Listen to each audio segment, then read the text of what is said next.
Welcome to the Frith Guild Podcast. In this episode, we're excited to dive into the thrilling first 5 chapters of Warlord Arcanist by Shami Stovall. Join us as we explore Volke Savan's journey from dreaming of oceanic castles to grappling with newfound powers and confronting deadly foes. Chapter 1, The Purest Magic.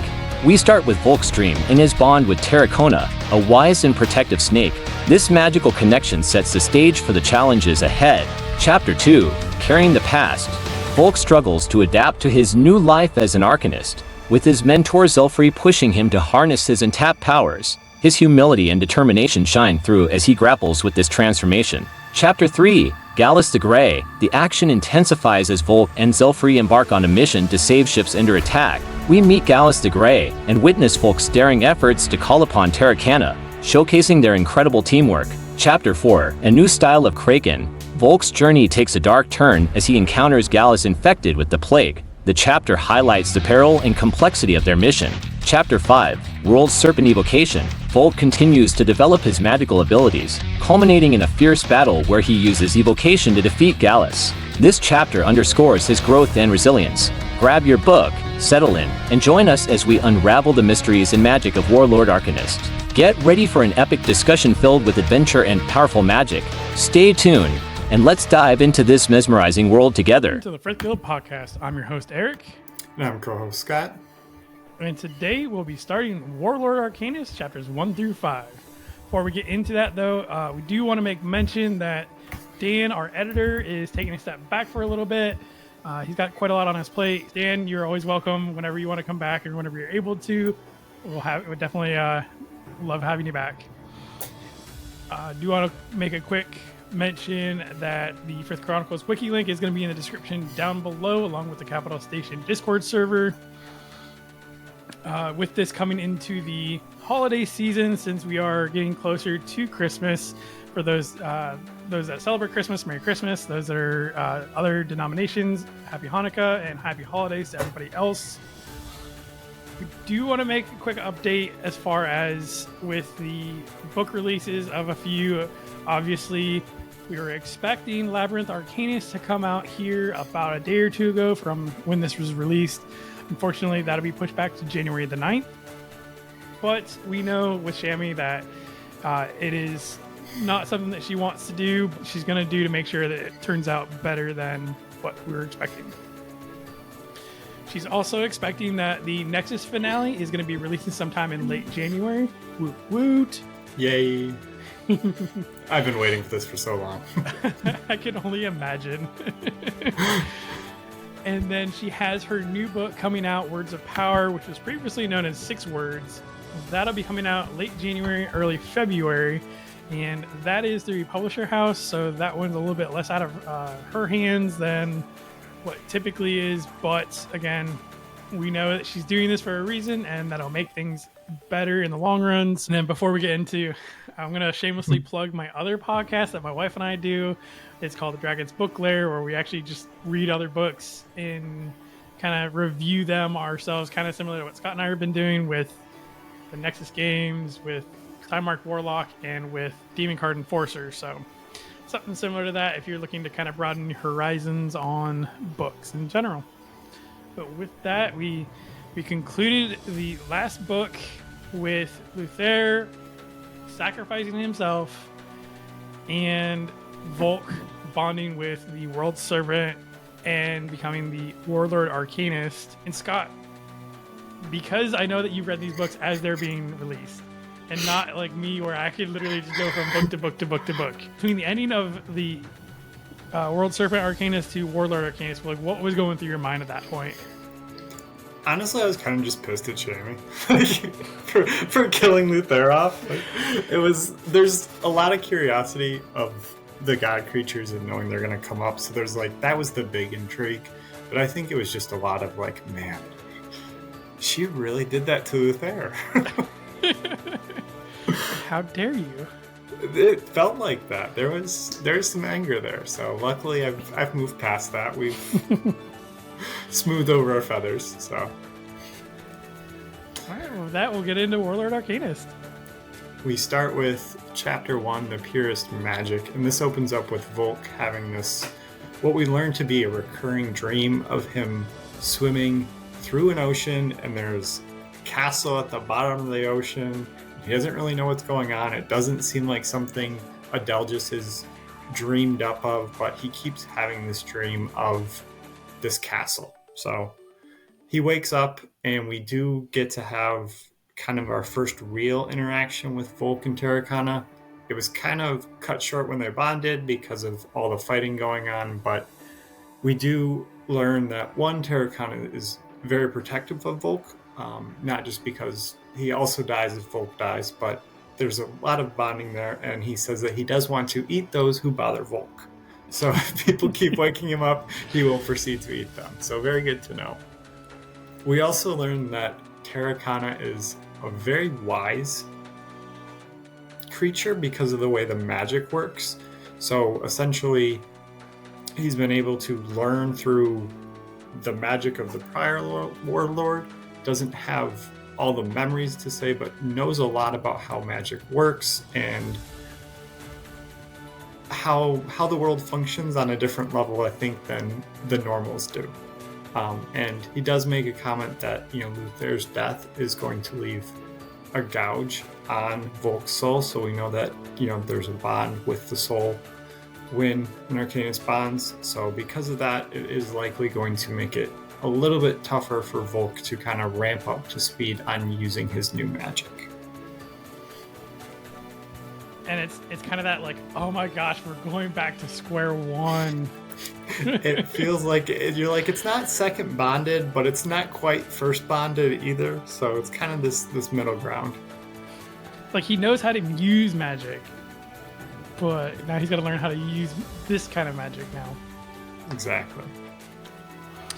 And that's where chapter 2 steps into carrying the past. Just as Volke is getting some rest, because Terrakona has this kind of like heart-to-heart, like, hey, you not actually have to heal from the wounds you obtained, but you need to heal from, Luther's dying and all this other stuff.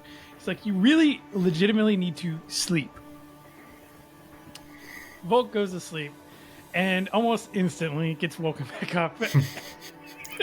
And I feel like if it was anybody else other than Zelfrey, I think Volke would have probably lost it. Like, legitimately lost it on them. Zelfrey also was like, hey, get up, gotta get going, like, we got stuff to do. And he's like, what's the emergency? And Zelfrey's like, I mean, outside of everything else? The sky's falling.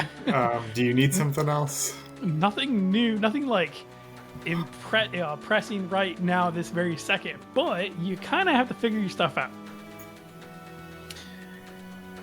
Zelfrey kind of starts to talk to Volke about how he needs to at least be able to demonstrate some of his magic when they get to Fortuna. And this is very detrimental because he's been bonded for a few days now. They've already been working on it, or Volke has tried to work on it, but he is the Warlord God Arcanist. He's the first one to be presented essentially to the world. He has to show that he knows what he's doing to get others to back him and back their part of the fight. And I love how Zelfrey just like, I don't care what you can show them. I just need you to show magic. That's all. Like, something. He's like, you do a trick, we'll tell stories about whatever else you can do, but you got to do something. Yeah, we can let them extrapolate on their own. Like, we don't have to tell them that's the only trick. We just need you to say something or show something. Volke kind of feels like this is lying, but it's not even like lack of telling the full truth. You just showing what you got. It just happens to not be a lot at the current moment. What do you expect? The dude's been bonded for all of like a week at this point. I know, but at the same time, if I'm the world, I'm like, you better have something really cool. Like, well, and he's also a formally bonded Arcanist, so again, he has a better understanding of how magic works than somebody who has never been bonded would know. So there's that. Volke is also going through this existential crisis of, oh my god, what am I gonna wear? Because I can't wear a normal shirt anymore because it'll cover up my Arcanist mark that's sitting like right here, going all over my body. But I don't want to be like no shirt or very few buttons buttoned up shirt because he's just not that kind of guy. Like, again, these are the things that he's seriously pondering at this point in time. Not the problems he thought he would have. No, not. And he's also like, hey, look, I used to be just a gravedigger's apprentice, and I think he's starting to like slowly understand his importance and his role into being a god arcanist. But like, Volk, I love you, and I love that you're humble, okay? But come on, man, like, things are changing. You're gonna have to accept it. So Volk comes out onto Gentle, and Zelfrey is training with Riker, and Riker has Moss. Volk brings up a point later on to Zelfrey about maybe asking Moss if she knows how to get traces to a true form. And honestly, this is a pretty solid way to figure it out. I mean, shit, she birthed Traces. If anyone's gonna know. Birth, I guess I'll Air quote that. We'll very loosely say birth, okay? And so Zelfrey's trying to kind of like walk him through his paces, teach him, kind of reteach him how to use or learn how to use his magic again. And Volk is just struggle busting this. That brings us to chapter 3, Gallus the Grey. So they end up seeing off in the distance a ship that's being attacked by pirates and several rocks as well. So they decide as a guild, hey, it's our duty to save these ships, so we're going to go and approach them. We don't really know what's going on, but it's highly likely that the pirates are trying to spread the plague, so we need to kind of go and put that into check. Zelfrey comes up with a good plan of gonna retry his aura, which we had seen did not always go so well in the past. Eventide calls Zelfrey out about not always following orders and listening when he's supposed to with her. I'm just curious where that could possibly sound familiar with. Like maybe 6 apprentices that he had not too long ago that were apprentices and now journeymen. It seems like it just gets passed down. Like it's the rite of passage. Exactly. As they approach the ship, they realize that Gallus the Grey, who's one of the master arcanists from the Frith Guild, is defending the ships. He's a Kraken arcanist. So Kraken, massive in the ocean, they see it. Zelfrey sees this as kind of a golden opportunity. One, Kraken, going to be immune to the plague, man-eater there, and also the ability to kind of go through the water as well. So Zelfrey takes on the Kraken magic, and then Volk goes the only way he knows how to go, so he jumps off of the turtle and onto the snake. That's pretty cool. I like that. It's just like yeet over the edge. It's just a perfect like movie moment of like the montage of him just running, jumping, and then Terrakona coming out of the sea to catch him. Like he knew that Terrakona was going to be there, and Terrakona knew he was going to catch him. That kind of thing, like that perfect landing. As I do see that Gallus the Grey, who is a master arcanist in the Frith Guild, is defending the ships. He is a Kraken arcanist. Kraken, very good in the water. So Zelfrey is going to mimic that Kraken magic, and they are going to take off. Volk is going to also follow suit the only way he knows how, so he's going to end up jumping off the shell of Gentle and onto Terrakona, who is coming out of the ocean. Superhero landing. It really is. It's very movie moment. I wish I had something I could just jump off and expect it to be there when I land. It'd be nice. Even like a convertible that I could just kind of hop into over the top. Like I'll take a small one at this point. Hood slide across and then get... And this brings us into chapter 3, Gallus the Grey.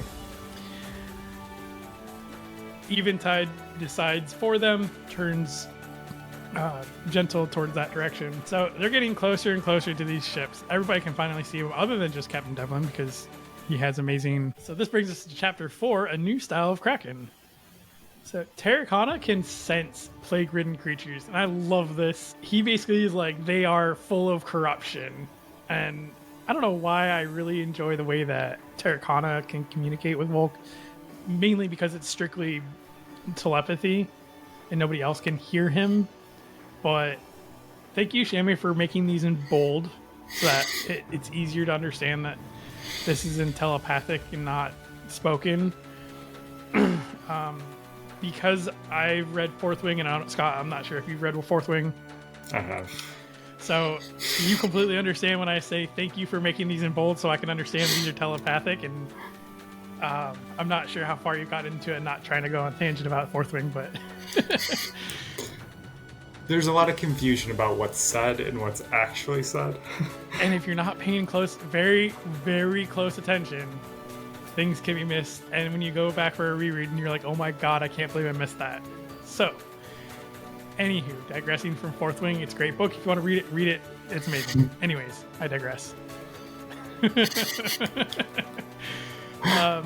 So this is where Shami puts in officially that rocks are man-eaters. I know there's some confusion leading up to this point. Way that she wrote Devlin's character and kind of like how cautious they've been up into this point. It was kind of that, are they not? Official ominous domus Shami has said, yes, they are man-eaters. They are immune from the plague. We have rocks, we have hippogriffs, and we have wyvern coming after Gentle and the Frith Guild. And Volk is nerding out because he knows Gallus the Grey is here and that they're going to be fighting with him. And I think Volk is like ready to go with his trading card and pen so that Gallus can sign it. He's fanboying. He is totally fanboying. He's like, oh man, I wonder if all these stories are true, that he's like swashbuckling tales. Like, I get to ask him all this stuff. Like, he's my favorite. And we find out that Gallus is actually infected by the plague, to include his Eldarin, which is actually a dreadform Kraken. So, not so fun. Volk's got to figure out a different way now with his trading cards. The battle very quickly goes into the water, and Volk is essentially drowning. And Terrakona has to remind him a couple of times that waves do not drown, and nor do rocks breathe. So Volk is entangled with Gallus. They're fighting, and Volk is having to learn that he can, in fact, do more than what he used to be able to, and his innate abilities are already kicking in. That brings us to Chapter 5, World Serpent Evocation. So Volk learns to breathe, or I think more accurately, learns that he doesn't need to breathe. So he is a little bit safer. As he's wrestling with Gallus underwater, the water starts to boil. Gallus starts to boil as well. They're able to get kind of a slice of a knife across his neck. Terrakona is also wreaking havoc. We do learn that Terrakona also has venom, so very, very dangerous to get bitten by the very, very large snake. As Volk is using his new evocation, there starts to be these obsidian rocks that form on his hands. He's really unsure of what to do. They kind of make it hard to move. Don't really know what's happening. Really odd side effect. Gallus does start talking about stealing Volk and Eventide's magic and how much stronger he'll be from that. Meanwhile, Zelfrey has turned on his aura, so he is now channeling Chimera aura. He's got a lot of different magic going on at the same time. Volk does end up in a very, very tight fight with Gallus and ends up essentially burning him or boiling him alive underneath the water. So he successfully used a fire type to beat a water type, I guess, which good for him. So there's a lot of questions. Freaking sharks with laser beams. So with this week's bestiary section, unfortunately, there's really nothing new that we have that we're going to be going over, and we are saving a few creatures for later on down the road. We also don't have a lot of information on the Kraken or some other mystical creatures that we're seeing at the moment. So we are actually going to conclude this episode without the bestiary section today. But a question for you, though. What is your favorite mystical creature? What are you most excited for coming up in the Dreadform bestiary? And what would you like to see? I'm sure Shami is thrilled about it. I know I am. And I'm sure she would be thrilled to know what people are looking for in the upcoming bestiary. With that, Scott, did you have anything else you want to conclude today? No, we've got another cliffhanger, though. Find out how to deal with the actual Kraken. All right. Thank you all for watching, and we'll catch you guys next week.